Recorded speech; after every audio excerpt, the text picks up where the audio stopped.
Hi, this is Josh with SKAA, and welcome back to the Dillinger Labs Dani video manual. In this video, we're going to go over the through jacks on the input panel and some common use cases for the throughs. The throughs pass through an exact copy of what's coming into the input jacks. If you use +4 and TRS cables on the inputs, you'll want to make sure to use TRS cables for the throughs as well.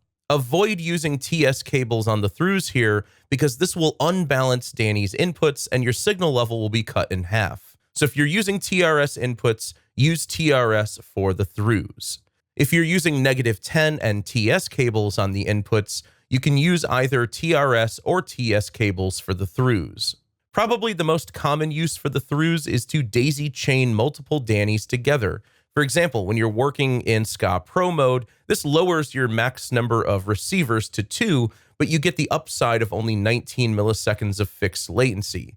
If you need more than 2 receivers in SKAA Pro mode, you can simply connect the throughs on Dani to the inputs on another Dani. Now you can bond 2 receivers to Dani number 1 and 2 more receivers to Dani number 2. And if you need more receivers than that, just daisy chain another Dani for 6 total receivers in SKAA Pro mode. And you can double all of these numbers if you're working in standard SKAA mode.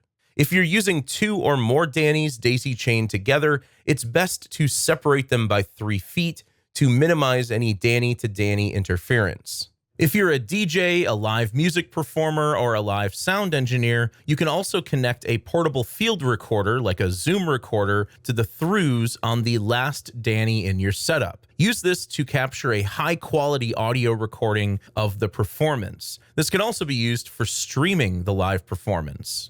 Another common use for the throughs is to pass through an audio signal for wired speakers or an amplifier. A single Dani could be used in SKAA Pro mode for 2 receivers or 4 receivers in SKAA mode, and then connect the throughs to your wired speakers, or connect the throughs to an amplifier. This is great for a hybrid live sound setup where you have some SKAA receivers and some wired speakers. Or if you're using Dani in your home studio as a transmitter for your DFB sub, but you want your studio monitors to still be wired. A third use of the throughs is if you need a headphone mix near the location of the Dani. Even though you'll hear audio when plugging headphones directly into Dani, it's not recommended. However, you can plug a headphone amplifier into the throughs to boost the signal and give you volume control. If you're using Dani with StreetHeart, you can actually plug 2 pairs of headphones directly into StreetHeart for headphone monitoring in stereo or mono. Continue on through this playlist to learn more about your Dani SKAA Pro transmitter. Head over to SKAA.com or SKAAstore.com to learn more about the SKAA wireless audio standard, shop additional accessories and cables available for use with Dani, and explore the wide range of available SKAA transmitters and receivers. Thanks for watching.